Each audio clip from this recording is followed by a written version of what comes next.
નમસ્કાર વિદ્યાર્થી મિત્રો, સ્વાગત છે તમારું YouTube ચેનલની અંદર. ધોરણ 10 ની અંદર ગણિત વિષયમાં આપણે ઘણા બધા વિડીયો જોઈએ છીએ. એમાં પ્રકરણ 3 વિઘાત સુરેખ સમીકરણ યુગ્મ એમના જે અલગ અલગ ઉદાહરણો છે પણ તમને ખાસ ઉપયોગી થશે આવનારી પરીક્ષાની અંદર. એ પણ રીત પૂછાતી હોય છે. તો અગાઉ ન જોયેલા હોય દાખલા તમે પ્લેલિસ્ટમાં જઈને ઉપર વિડીયો સેક્શનમાં બાજુમાં પ્લેલિસ્ટ છે ને એમાં જશો તો નીચે તમને ધોરણ 10 નો પ્લેલિસ્ટ જોવા મળશે, જેમાં ઘણા બધા વિડીયોઝ છે. અલગ અલગ સ્વાધ્યાય પોથીને સ્વાધ્યાયને લગતા પણ વિડીયોઝ છે. એ ન જોયા તો એ પણ તમે જોઈ લેજો, આવનારી પરીક્ષા માટે પણ તમને ઉપયોગી થાય. બરાબર, તો પરીક્ષાની પણ આમાંથી તૈયારી કરી શકો. ઉદાહરણ 8 ની શરૂઆત કરીએ. બે વ્યક્તિની માસિક આવકનો ગુણોત્તર છે 9:7 છે અને તેમના માસિક ખર્ચનો ગુણોત્તર 4:3 છે. જો દરેક વ્યક્તિ માસિક રૂપિયા 2000 ની બચત કરે તો તેમની માસિક આવક શોધવાની છે. બરાબર, 2000 ની બચત કરે છે. હવે આપણે કીધું માસિક આવકનો ગુણોત્તર 9:7, તો આપણે ધારવું પડશે કે ધારો કે બે વ્યક્તિની આવક છે અનુક્રમે રૂપિયા 9x છે અને રૂપિયા 7x છે, અને તેમનો ખર્ચ છે અનુક્રમે આપણે આપ્યું છે એ 4:3, તો રૂપિયા 4y છે અને 3y રૂપિયા છે.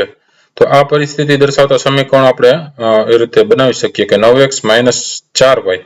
બરાબર, એટલે 9 ને 4 એ આવક છે અને એનો ખર્ચ છે, તો એ બેન બાદબાકી થઈ શકે અને એ બાદબાકી છે એના બરાબર બચત થાય. તો 9x - 4y બરાબર 2000 એ સમીકરણ 1 થાય.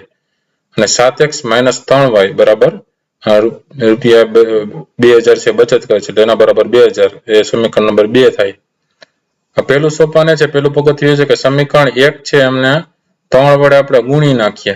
બરાબર, અને સમીકરણ 2 ને આપણે 4 વડે ગુણી નાખીએ તો એના સહગુણકો સમાન થઈ જાય. જેમ કે 4 તેરી 12 અને 3 4 12, એટલે y વાળું પદ નીકળી જાય, એટલે x એમાંથી મળી જાય. ઈજી x મળે એમાંથી કોઈ પણ એક સમીકરણમાં તમે જે કિંમત છે મૂકી દો x ની, એટલે y તમને મળી જાય. આ રીતે મેળવી શકાય. બરાબર, તો પેલા આપણે જોઈએ કે પેલું સમીકરણ છે અને આપણે 3 વડે ગુણીએ છીએ તો 9 તેરીને 27x બરાબર -4 તેરી 12y બરાબર 3 2 6, એટલે 6000 એ થયા સમીકરણ નંબર 3. અને બીજા સમીકરણને આપણે 4 વડે ગુણીએ છીએ તો 7 4 28x -3 4 12y બરાબર 2 4 8000 એ સમીકરણ નંબર 4. એના પછીનું સ્ટેપ સોપાન બીજું કે સમીકરણ 4 માંથી સમીકરણ 3 ને બાદ કરીએ છીએ તો એનો y નો લોપ થઈ જશે, કારણ કે y ના સહગુણક સમાન છે. તો 28x - 12y -27x - 12y થશે. બરાબર, અહીંયા શું છે 27x. બરાબર, 27x - 12y થશે. તો x વાળું પદ 28 માંથી x 27 જાય એટલે x વધશે માઇનસ, એ અહીંયા લખ્યું છે ને આપણે. બરાબર, આપણે પહેલાથી લખી જ નાખ્યું છે. 28x - 27x પહેલા લખી નાખ્યું છે અહીંયા, અને માઇનસ જે છે y વાળા પદ લઈ લીધા છે 12y -12y, એટલે -12y ને +12y થઈ જશે, એ ઉડી જશે. અને એના બરાબર 8000 માંથી 6000 જશે એટલે 2000 વધશે. બરાબર, y વાળા પદ નીકળી જશે એટલે x તમને મળી જશે 2000. તેના પછીનું ત્રીજું સ્ટેપ છે આપણે સમીકરણ 1 માં x ની કિંમત મૂકતા. તો x ની કિંમત મૂકી દે સમીકરણ 1 માં. સમીકરણ 1 છે ને 9x - 4y વાળું. 9 ગુણ્યા 2000 - 4y બરાબર 2000, તો 9 2 18000 - 4y બરાબર 2000. 2000 આ બાજુ આવશે એટલે 18000 માંથી 2000 છે એટલે 16000. 16000 બરાબર 4y.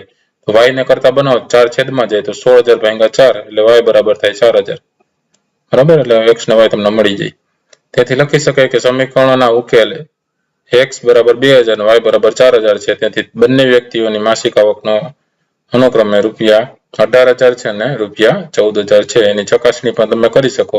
18000 જેમ 14000 બરાબર શું થાય તો કે 9:7 થઈ જાય. અને તેમના ખર્ચનો ગુણોત્તર ઘણો હોય તો 18000 માંથી 2000 બાદ કરી દો જે બચત થઈ છે.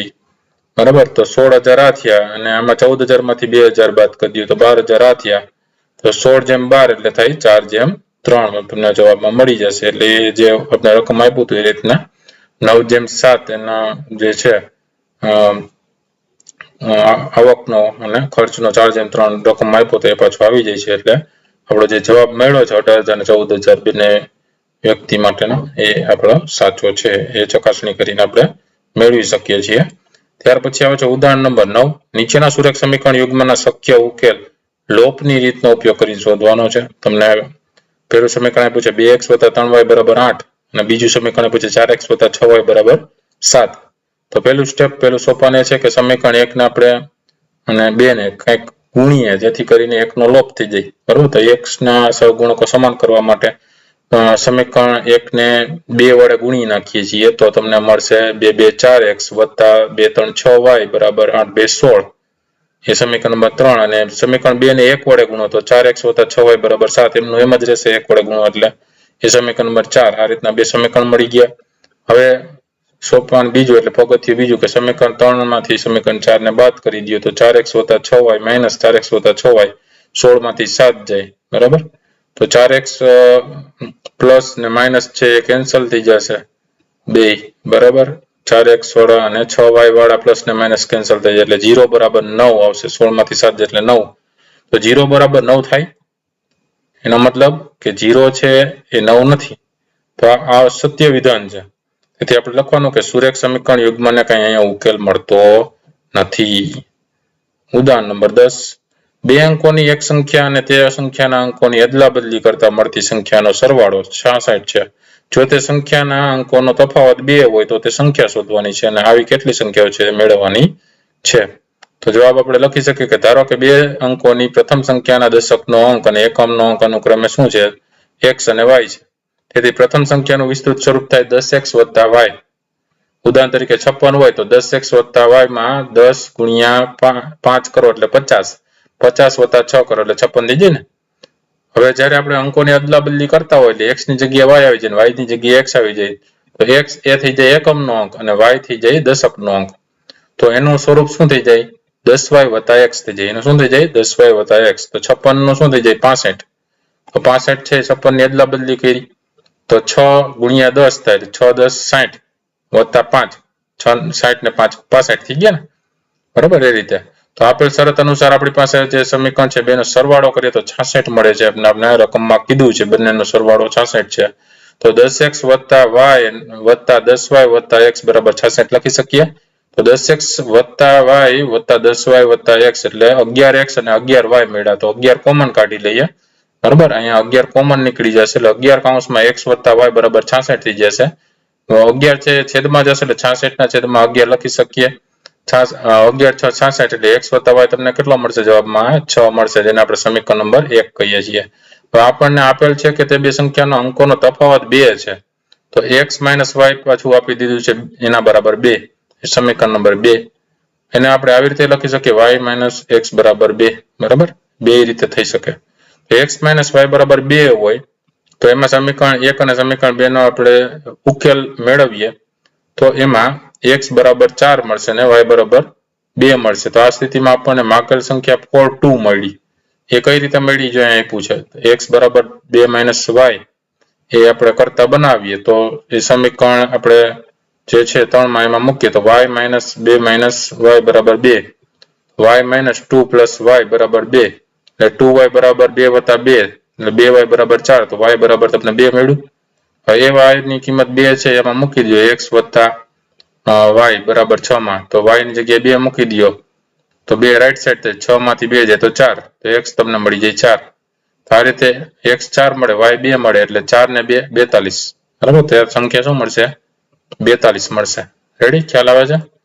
હવે y - x = 2 હોય તો સમીકરણ 1 અને સમીકરણ 3 નો લોપની રીતે ઉપયોગ કરીએ તો આપણને x = 2 મળે અને y = 4 મળે એટલે કે 24 મળે. કઈ રીતે? તો કે સમીકરણ 1 માં આપણે કિંમત મૂકીએ y = 2 + x ની. રેડી? આ જે છે સમીકરણ માંથી y ને કરતા બનાવ્યો તો y = 2 + x મળ્યો આપણે. તો એ અહીંયા મૂક્યો સમીકરણ 1 માં x + y = 6 છે ને. એમાં x + y ની જગ્યાએ 2 + x મૂકી દીધા તો 2x = 6 - 2 થઈ જશે જમણી બાજુ જશે એટલે. હવે 2x = 4 થઈ ગયા તો x = 4/2 એટલે x તમને મળી ગયો 2. હવે એની કિંમત આપણે સમીકરણ 3 માં મૂકીએ y - x જે છે સમીકરણ 3 આપણું. બરાબર? અહીંયા y - x = 2 તો y - 2 = 2 થઈ જશે ને.